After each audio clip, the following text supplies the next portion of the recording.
غزوہ احد میں 70 صحابہ شہید کر دیے گئے. کتنے صحابہ؟ 70. جب جنگ ختم ہوتی ہے اللہ کے نبی صلی اللہ علیہ وسلم ان کو دفناتے ہیں. 70 کو اب دفنانا ہے نا 70 صحابہ کو. اب 70 قبریں کھودنے میں بڑی دقت ہو رہی ہے. ایک ایک قبر میں 3 4 لوگوں کو رکھنا پڑ رہا ہے. ایک ایک قبر میں 3 لوگوں کو اتارنا پڑ رہا ہے. اب 70 لوگوں کو دفنانا ہے. اب یہ نہیں کہ اٹھاؤ لاؤ ان کو لاؤ چلو ان کو ایسے نہیں لایا گیا. کیسے دفنایا گیا؟ قرآن کی عظمت کو سمجھو. اللہ کے نبی ان 70 لاشوں کے پاس جو صحابہ شہید ہو گئے ان کے پاس کھڑے ہیں اور صحابہ سے پوچھتے ہیں ان 70 لوگوں میں سب سے زیادہ قرآن کس کو یاد تھا؟ سب سے زیادہ قرآن کا عالم کون تھا؟ سب سے زیادہ قرآن پر عمل کرنے والا کون تھا؟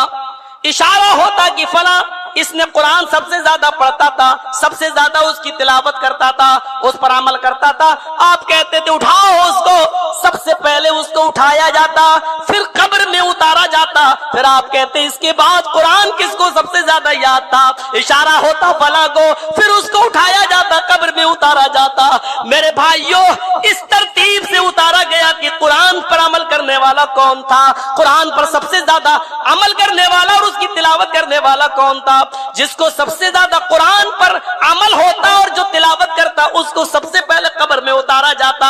اس سے آپ اندازہ لگا سکتے ہیں کہ قرآن کا مقام کیا ہے. اللہ کے نبی صلی اللہ علیہ وسلم اپنی زندگی میں اپنی حیات میں قرآن کو کیا مقام دے کر گئے ہیں. صحابہ سب جنتی ہیں. جنگ احد میں جتنے صحابہ شہید ہوئے سب جنتی ہیں لیکن اس کے باوجود برابر کا درجہ نہیں ملا. سب سے پہلے قبر میں اس کو اتارا ہے جو سب سے زیادہ قرآن کا عالم تھا. پھر اس کے بعد اس کو جو اس کے بعد تھا، پھر اس کو جو اس کے بعد تھا، پھر اس کو جو اس کے بعد تھا. میں نے کہا نا میری سپیڈ بڑھ جائے گی، میں نے بڑھا دی کیونکہ اب آپ سمجھ رہے ہوں گے کیونکہ میں نے آپ کو باندھ پہلے سے دیا تھا. اس کو سب سے پہلے اتارا گیا. یہ مقام تھا مرتبہ اللہ کے رسول نے بتا دیا. خانہ کعبہ کی دیوار پر مقابلہ ہوتا تھا اشعار کا. کوئی آتا تھا ایک شعر لکھ دیتا تھا شاعر، دوسرا شاعر اس میں کمی نکال دیتا تھا یہ کوئی شعر ہے.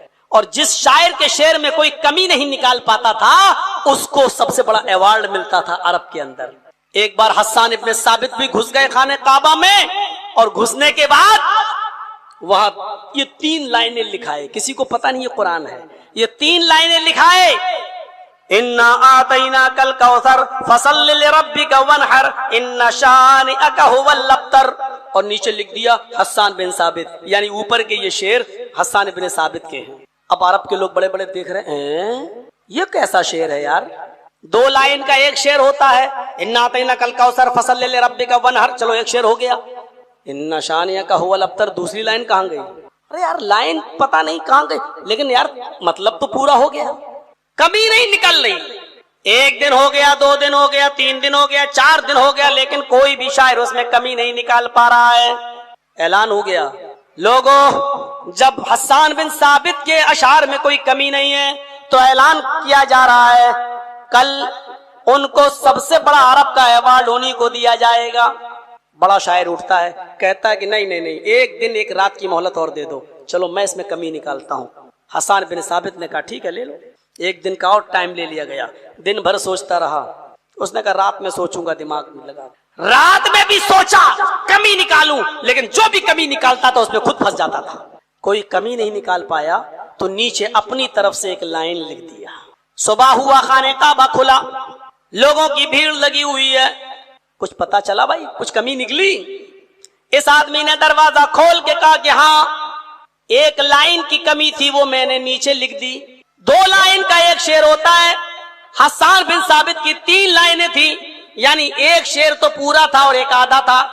تو جو تیسری لائن بچ رہی تھی اس کے نیچے میں نے اپنی طرف سے 1 لائن بڑھا کر اس کمی کو پورا کر دیا. اچھا چلو دیکھیں کیا کمی تھی.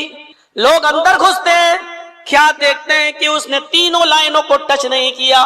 اِنَّا آتَيْنَاكَ الْكَوْثَرَ فَصَلِّ لِرَبِّكَ وَانْحَرْ إِنَّ شَانِئَكَ هُوَ الْأَبْتَرُ. یہ 3 لائنیں تو لکھی ہوئی ہیں. لوگوں نے کہا تم نے کون سا شعر لکھ کر کون سا لفظ لکھ کے پورا کیا ہے؟ جب لکھا گیا تو اس شاعر نے اس میں اپنی بے بسی اور کمزوری کا اعتراف لکھ دیا، اور نیچے جو چوتھی لائن اس نے لکھی وہ یہ لائن تھی، ما ھذا کلام البشر۔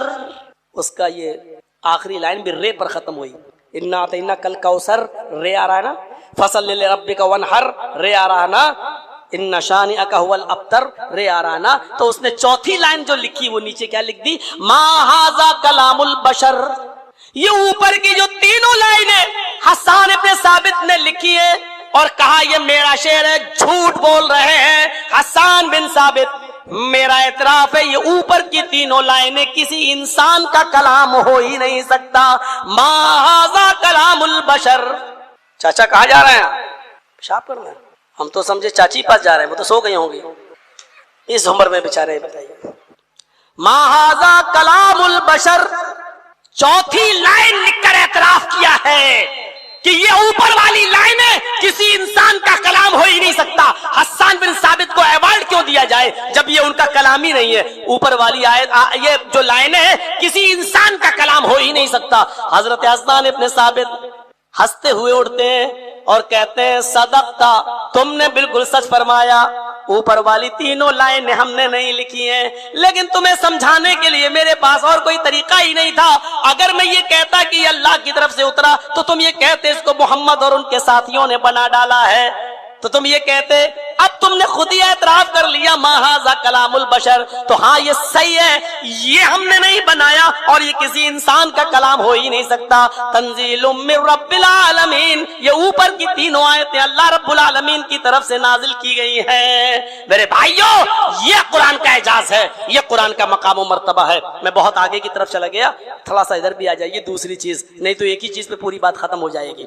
اور ہم دین کے اندر کتنی چیزوں کا اور اضافہ کر رہے ہیں، اور تعجب تو یہ ہے کہ یہ سب دین سمجھ کر کوئی نیا گھر بنوا رہا ہے۔ چلیے مولانا صاحب، کیا ہوا؟ نیا گھر بنایا، دعا کر دیجیے۔ مولانا جرجیس 10-15 آدمیوں کے ساتھ جا رہے ہیں اور نیا گھر بن گیا، دعا کر رہے ہیں اللہ تیرے گھر میں برکت دے۔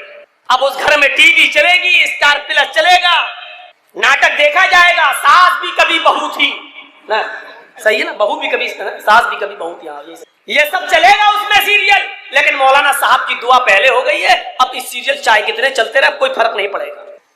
مولانا سرجیت صاحب 10 آدمیوں کو لے کے دعا کرایا ہے، اب اس میں گھر کی عورتیں چاہے کتنی بیڑی کے بنڈل بنائے، سب حلال، دعا جو ہو گئی، اب سب کام جائز ہو گئے۔ پوری زندگی اٹھا لو نبی اکرم صلی اللہ علیہ وسلم کی، صحابہ کے ساتھ آپ بھی کبھی گئے ہو کہیں، کسی نے کہا ہو اللہ کے رسول میرا گھر بن گیا ہو، چلیے دعا کر دیجیے، اور آپ نے کیا؟ یہاں تو نئی دکان بنتی ہے تو وہ کرائے کے ٹٹوؤں کو بلایا جاتا ہے۔ کرائے کے ٹٹو جانتے ہو؟ بھاڑے کے، ایک ایک پارا سب کو پکڑا دیا۔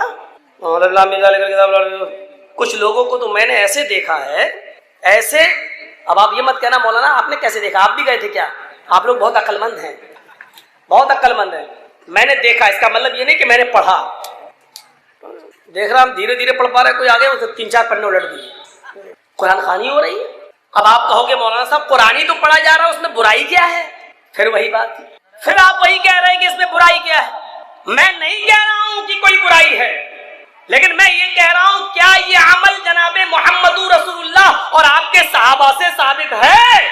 بس یہ برائی ہے، جس کام کو آپ دین سمجھ کر، اچھا سمجھ کر رہے ہیں، کیا اس کو نبی اکرم صلی اللہ علیہ وسلم نے اپنی مہر لگا کر پاس کیا ہے؟ کیا یہ کہا ہے کہ یہ کام جائز ہے؟ کیا ایسا کیا ہے آپ نے کبھی کر کے دکھایا ہے؟ نہیں، ہر عمل پر مہر نبی کی ہونی چاہیے۔ صحابہ کرام کا عمل جانتے ہو کیا تھا؟ آپ تعجب کریں گے، اللہ کے نبی صلی اللہ علیہ وسلم نماز پڑھا رہے ہیں، ابو داؤد حدیث، اللہ کے نبی صلی اللہ علیہ وسلم نماز پڑھا رہے ہیں، آپ کے صحابہ آپ کے پیچھے کھڑے ہو کر نماز پڑھ رہے ہیں، اور سنو اللہ کے نبی بھی جوتے پہنے ہوئے ہیں، آپ کے پیارے صحابہ بھی جوتے پہنے ہوئے ہیں۔ ہاں، یہ نماز جوتے پہن کر ہو رہی ہے، جوتے پہن کر نماز پڑھنے میں کوئی برائی نہیں ہے، بشرط یہ کہ پاک زمین ہونی چاہیے اور جوتے بھی آپ کے پاک ہونا چاہیے۔ اس زمانے میں کنکریلی زمین ہوا کرتی تھی، آج کل کی طرح مسجدوں میں جو فرش بچھے ہیں اس طرح کی کہ فرش نہیں بچھا کرتے تھے. سورج کی گرمی اس کنکریلی زمین پر آگ کے شعلے اگلتی تھی. اگر وہاں جوتے پہن کر نماز نہ پڑھی جائے تو زمین پر پڑے ہوئے وہ پتھریلے کنکر پیروں میں پھلک پیدا کر دے. اس لیے جوتے پہن کر نماز پڑھی جاتی تھی. آپ کل اپنی مسجدوں میں جوتے پہن کر مت پہنچ جانا. مولانا جرجیس نے کہا جوتے پہن کے نماز پڑھنا. اس لیے میں نے کنڈیشن بتا دی. اللہ کے نبی صلی اللہ علیہ وسلم نماز پڑھا رہے ہیں, آپ کے پیارے صحابہ نماز پڑھ رہے ہیں. اذ خلانا علیک, اچانک نمازی کی حالت میں اللہ کے نبی صلی اللہ علیہ وسلم نے اپنے دونوں جوتے اتار دیے. نماز ہی کی حالت میں اپنے دونوں جوتے اتار دیے اور ان کو اٹھا کر ہاتھ سے پکڑا اور بائیں طرف رکھ لیے. ایسے اتار لیے اور اٹھا کے بائیں طرف رکھ دی اور پھر نماز پڑھانا شروع کر دی. آپ کے پیارے ساتھیوں نے جب یہ عمل دیکھا کہ ہمارے نبی نے جوتے اتار دیے, ہمارے نبی نے جوتے اتار دیے, تو ان صحابہ نے بھی اپنے اپنے جوتے اتار کر بائیں طرف رکھ لیے. سب نے, نبی نے اتارے تو سارے صحابہ نے اتارے. جب نماز پڑھا کر سلام پھیرا, السلام علیکم ورحمت اللہ, السلام علیکم ورحمت اللہ, اور جو چہرہ مقتدیوں کی طرف کیا اللہ کے نبی نے, جوتوں کا ڈھیر لگا ہے. صحابہ کے جوتے اترے ہوئے تھے کہ سب نے اپنے اپنی طرف رکھ لیے. جانتے ہو آپ نے کیا پوچھا؟ سب سے پہلا سوال, ما حملکم علی القاء نعالکم, میرے صحابیوں تمہیں جوتے اتارنے کے لیے کون بولا؟ تم نے جوتے کیوں اتارے؟ تم جوتے پہن کر نماز پڑھ رہے تھے, تم نے جوتے کیوں اتار دیے؟ کس چیز نے تمہیں ابھارا جوتے اتارنے پر؟ تو صحابہ کا جواب جانتے ہو کیا تھا؟ ہمارا جواب وہ نہیں ہے. صحابہ کا جواب کیا تھا؟ اے اللہ کے رسول, آپ ہم سے پوچھ رہے ہیں کہ جوتے تو کیوں اتارے؟ ارے جو امام کو کرنا چاہیے, جو امام کرتا ہے وہی تو مقتدیوں کو کرنا چاہیے. رائناک القیتنا علیک, اے اللہ کے نبی ہماری آنکھوں نے دیکھا کہ آپ نے اتار دیے, فالقینا, تو ہم نے بھی اتار دیے. اس سے زیادہ ہمیں کچھ نہیں معلوم. جو آپ نے کیا وہ ہم نے کیا, آپ کو اتارتے ہوئے دیکھا تو ہم نے بھی اتار دیے. یہ صحابہ تھے, میرے نبی نے جو کیا وہ ہم کریں گے. جوتے پہن کر نماز پڑھی تو ہم بھی پڑھیں گے, نماز کی حالت میں جوتے اتار دیے تو ہم بھی اتاریں گے. وہ یہ نہیں پوچھتے تھے آپ نے ایسا کیوں کیا, جو میرے نبی نے کیا وہ ہم نے. افسوس ہے آج کے انسان کو اور آج کے مسلمانوں کو اور نارائن پور والوں, آج کے ہم جیسے اہل حدیث نام نہاد اہل حدیثوں کو تو یہ چاہیے کہ کوئی بھی کام دیکھو, چاہے وہ قبرستان میں ہاتھ اٹھا کر دعا مانگنے کا معاملہ ہو, چاہے آپ کی مسجد میں جمعے کے دن ڈبل اذان 2 اذانیں دینے کا معاملہ ہو, چاہے وہ عقیقے کے وقت ایک بڑے جانور کی قربانی کر کے ایک ہی گائے میں 7 حصوں کا معاملہ ہو, چاہے جو بھی معاملہ ہو, آپ کو تو اپنے امام کا کرتا پکڑ کے پوچھنا چاہیے اس کی دلیل کیا ہے. ہمیں دلیل دو تو جناب محمد رسول اللہ سے دو, ہمیں اس بات کا ثبوت دو تو محمد رسول اللہ سے دو. آپ جمعے کے دن ڈبل اذان دے رہے ہیں, اس کا ثبوت ہمیں جناب محمد رسول اللہ سے دو. یہاں عقیقے میں ایک ہی گائے میں 7 حصے جو کیے جا رہے ہیں, ہمیں اس کا ثبوت جناب محمد رسول اللہ سے دو. کیا عقیقے میں گائے کی قربانی یا بڑے جانور کی قربانی میں گائے کا بچے کا عقیقہ ہوگا یا نہیں, بڑے جانور کی قربانی لگے گی یا نہیں, ہمیں اس کی دلیل قرآن و حدیث سے دو. قبرستان میں ہاتھ اٹھا کر دعا مانگتے ہو, ہمیں اس کی دلیل قرآن و حدیث سے دو. جمعے کی نماز کے بعد امام ہاتھ اٹھا کر دعا کرے اور سارے مقتدی دعا میں آمین آمین کہے, ہمیں اس کی دلیل نبی اکرم کی حدیث سے دو, اللہ کے رسول کے قول و فعل سے دو. چاہیے تو یہ تھا, لیکن افسوس یہ ہے کہ آپ نے مولویوں ہی کو نشانہ بنا دیا, آپ نے ان کو ہی کہنا شروع کر دیا ایسا کرتے ہو غلط کرتے ہو. آپ کو رہنا ہے تو دعا مانگنا پڑے گی, گھر میں جانا پڑے گا, کوئی مر جائے تو اس کے گھر میں بھی جا کر دعا کرانا پڑے گی. آپ نے اپنے آپ کو اہل حدیث کہنے کے باوجود بھی شریعت پر بلڈوزر چلایا ہے, شریعت پر آپ نے چھری چلائی ہے. امام کائنات جناب محمد رسول اللہ کے سنت اور آپ کے کو آپ نے مجروح کیا ہے، آپ نے محمد رسول اللہ کا دل توڑا ہے، آپ نے بغیر دلیل عمل کرنا شروع کر دیا ہے۔ آپ کو سوچنا چاہیے کہ ہم جو کام کر رہے ہیں وہ صحیح ہے کہ نہیں ہے، اس کی دلیل کیا ہے۔ قرآن و حدیث سے ہمیں دلیل لینا چاہیے تھا اور مانگنا چاہیے، لیکن افسوس یہ کہ آپ الٹے ہمارے پر بگڑتے ہیں۔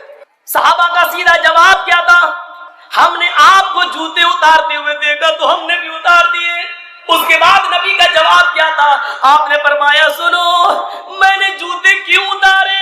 فَأَتَانِي جبریل، میں نماز پڑھا رہا تھا، میرے پاس جبریل علیہ السلام آئے، فَأَخْبَرَنِي، انہوں نے مجھے خبر دی، اے محمد صلی اللہ علیہ وسلم آپ اپنے جوتے اتار دیجئے، آپ کے جوتوں میں گندگی لگی ہوئی ہے، آپ کے جوتے میں غلاظت لگی ہوئی ہے، آپ کے جوتے میں کچھ ناپاکی لگی ہوئی ہے۔ اے میرے ساتھیوں، محمد رسول اللہ عالم الغیب نہیں ہے، مجھے میرے پیروں کے جوتے میں لگی ہوئی گندگی کا بھی علم نہیں ہے، یہ مجھے جبریل نے نماز کی حالت میں بتایا، اس لیے میں نے نمازی کی حالت میں نے جوتے اتار دیے۔ اب تمہارے لیے قانون بنا رہا ہوں، تم لوگ دونوں جوتوں میں نماز پڑھنے جب آؤ تو آنے کے بعد جب کنکریلی زمین پر نماز پڑھنے کے لیے جوتے پہن کر نماز پڑھنا چاہو تو اپنے جوتوں میں دیکھ لو گندگی تو نہیں لگی ہوئی ہے۔ اگر تمہارے جوتوں میں گندگی لگی ہوئی ہو، غلاظت ناپاکی لگی ہوئی ہو تو اس کو اپنے پیروں کو زمین پر رگڑ لو، مٹی پر رگڑ لو اور اس گندگی کو مٹی سے صاف کر لو، پھر اس کے اندر تم نماز پڑھو۔ آئندہ تم اپنے جوتے دیکھ لیا کرنا، اگر گندگی لگی ہوئی ہے تو مٹی پر رگڑ لیا کرنا، زمین پر رگڑ لیا کرنا اور اسی کے اندر نماز پڑھ لیا کرنا۔ میرے پیارے ساتھیوں، اللہ کے رسول نے اپنی وجہ یہ بتائی کہ میں نے اس لیے جوتے اتار دیے تھے، لیکن تم نے کیوں اتارے؟ صحابہ نے بھی جواب دیا، آپ نے اتارے اس لیے ہم نے اتار دیے۔